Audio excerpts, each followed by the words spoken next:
Okay, so I guess we're live right now. I think the lighting's off a little bit in here. I'm not 100% sure.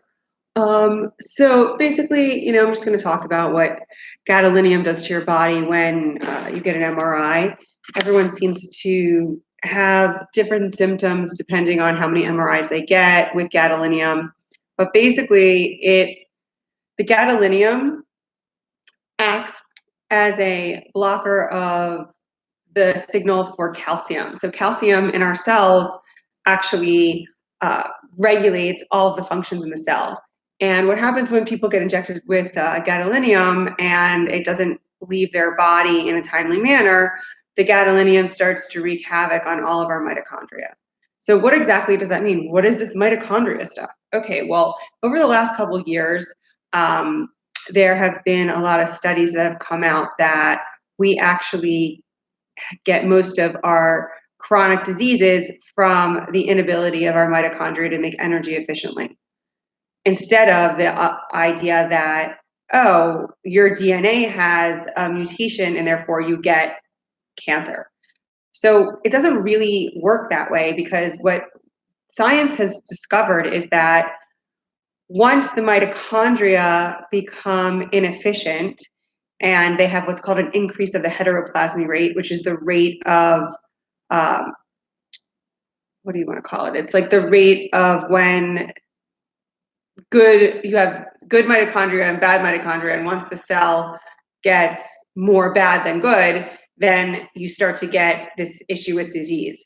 So basically, once those mitochondria have inefficiencies, that's when the body starts to see these chronic diseases. Okay, so how does that all relate to gadolinium?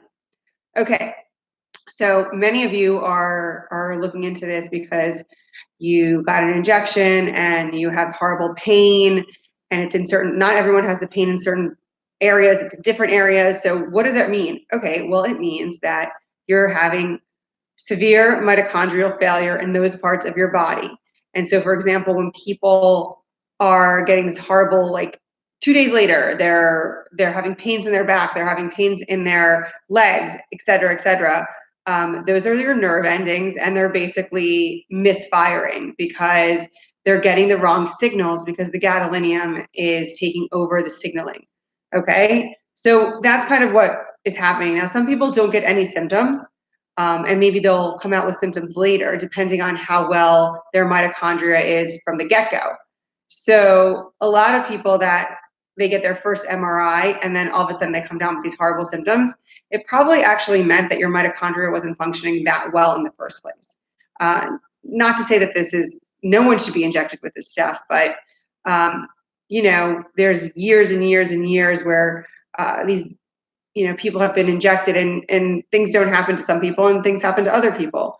So anyway, I mean, that's kind of what I wanted to talk about right now, is the mitochondria and what's happening to them. And then, I'll just come back and talk about, next time I'll talk about what we can do to increase our ability for the mitochondria to make energy more efficiently. So that's kind of all I wanted to say right now. If anyone really wants to know, I'm actually doing really well. And I'm starting to help people, which is really good because that's what it's all about. Sharing my insights and information and just trying to get people to understand that you can heal your body. You can do things and have a positive outlook on life, even if you're sick and want to kill yourself because the pain is so bad. I can tell you I was there. Okay, I was there. I was on the bathroom floor while my husband really didn't think that I was dying, but because I looked okay. I mean, people seem to think that, oh, like if you look okay and you can get up in the morning, you're fine.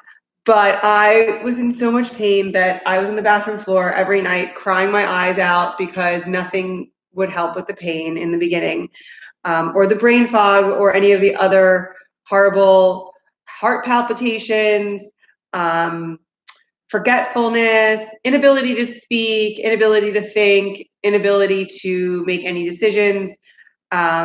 no clarity in my brain whatsoever. I would wake up every morning with what felt like there were bricks in my head.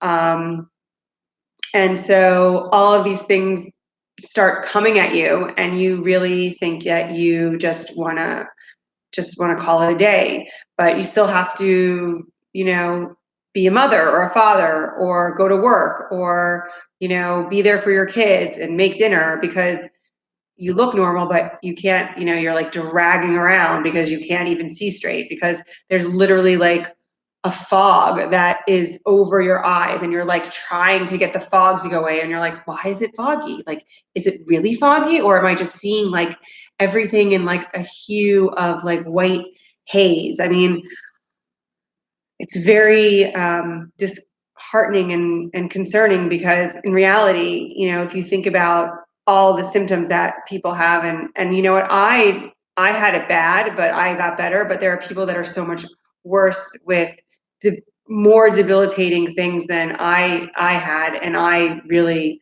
thought that it was the end for me, that I was going to have to live like this the rest of my life.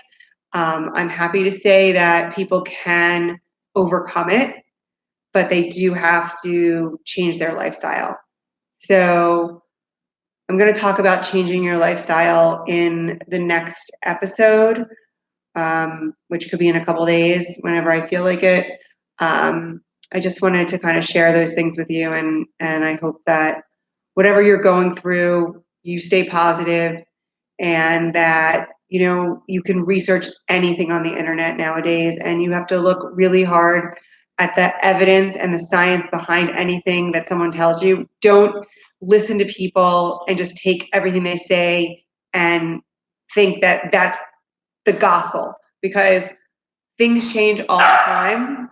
Sorry, dog. Vanilla, I'm on the YouTube. Okay, so that's my cue to go, but research everything. Research